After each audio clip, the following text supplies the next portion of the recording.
very insubstantial. You absolutely need to know in what ways, get a reading from me.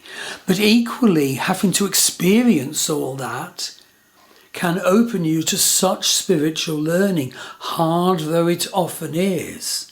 And it won't necessarily come early in life. Early in life, you experience the nasty bits. And as I said, I have moon at 29 degrees 56 Pisces. Mother will not be there for him. That's such a huge thing to have to learn to deal with, and then to seek to transcend. So all that is very much activated now for each one of us, because Rahu is at 29 degrees Pisces, deep in the Gandanta. Now, if you have natal planets in any of the three Gandanta zones, do get a reading from me so that you can properly understand what that does to your planet. And that way, shortcut years of blindfold struggling. But there are a couple more facets of energy to this new moon that I do need to mention. So next is Saturn. Saturn is now direct since November the 4th, and it's also opposite Lilith, Black Moon. So with Saturn having gone direct on the 4th in Dhanishta Nakshatra now, this means that we're running out of time now to meet the retrograde Saturn super imperative that we tie up loose ends, that we finish and complete unfinished business. And you could have been quite driven to do this for many months now, tie up loose ends, finish unfinished business. But having sort of arrived at the feeling that you have tied up loose ends, that you have got rid of a lot of unfinished business, what are you now called to do by Saturn going direct? Well, basically you're called upon to embrace concrete strategies, successful proactive strategies, and go forward in your life, aligning yourself, of course, to the fact that Saturn is Lord of Karma. If you try and do things that are contrary to the karmic demands in which you were born to, then you'll suffer and be miserable. You'll have to adapt and open to a better realization of the karmic demands of why you're here before you can experience success and happiness. But experience success and happiness we will if we can work out what Saturn's demands on us are. And that's because Saturn was originally an agricultural deity, and his gift is the gift of golden harvest.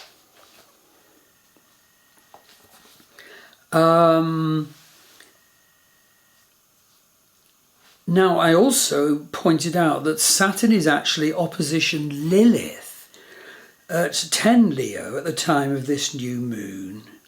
What does that mean? Well, what it means is very important. We're actually being called to delve deep into key identity issues, key life issues, key awarenesses of parts of our personality and parts of our behavioural scripts that were buried in our unconscious, that were buried in our shadow side, because our parents didn't allow them, because our school teachers or our priests didn't allow them, because our society didn't allow those important parts of you, those important parts of me. So at this time, liberation can come if you notice what unconscious things are arising like the powerful serpent for example, nagging away at you, not to be ignored.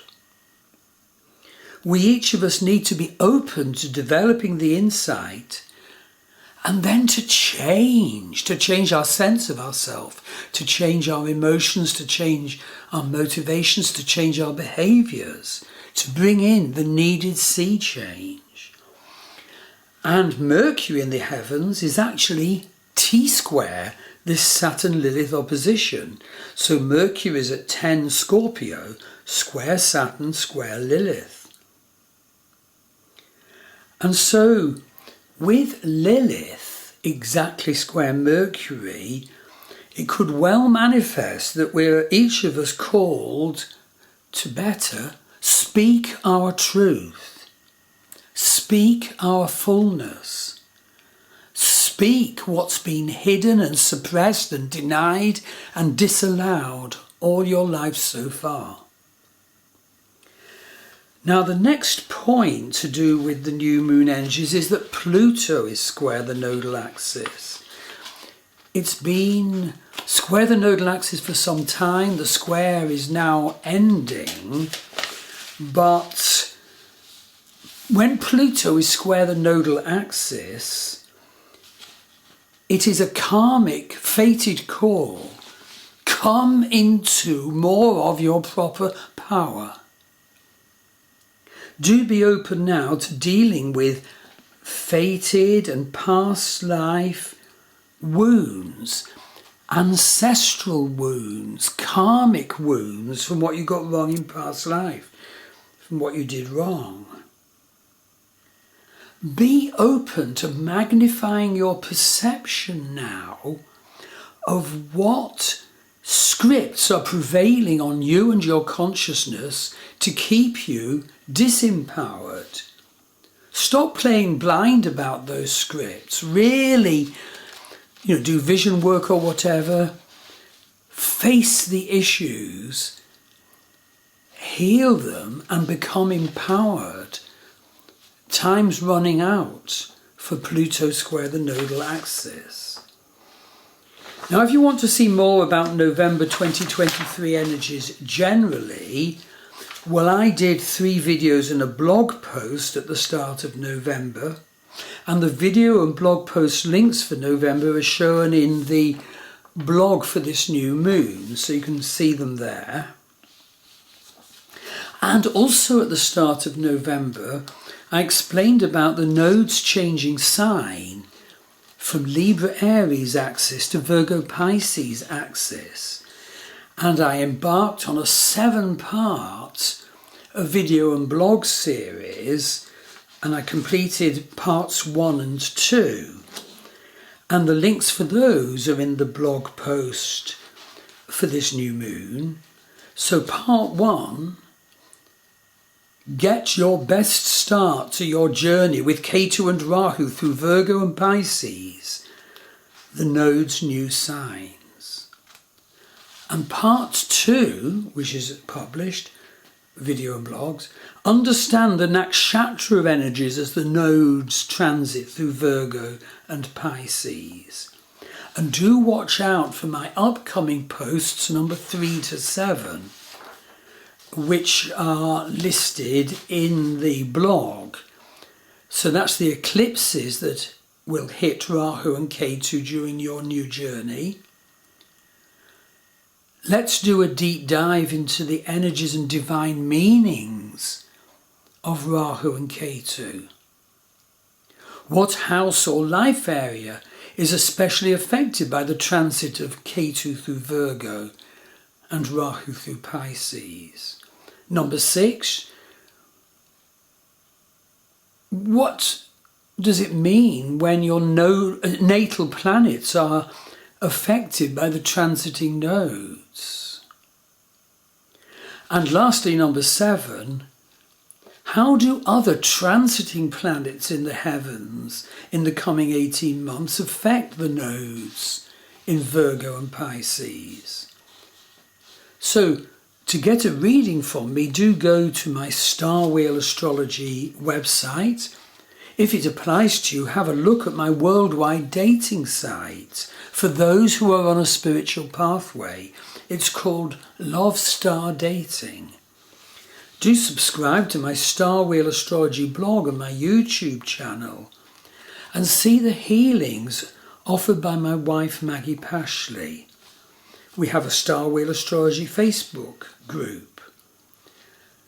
And you can see the Western and Vedic charts for the new and full moons and the astrology of each month on the More drop down in my Star Wheel Astrology website. So I hope that this thorough presentation of the energies of the new moon of November 2023 will inspire you to check out how that new moon relates to your natal planets.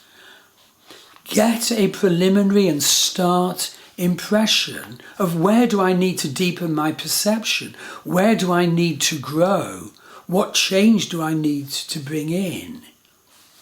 You could do some vision work to see yourself walking forward through the lunation period that starts.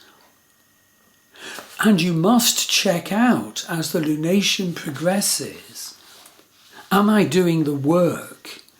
Am I succeeding in the very needed targets? So all the very best to you. Thank you.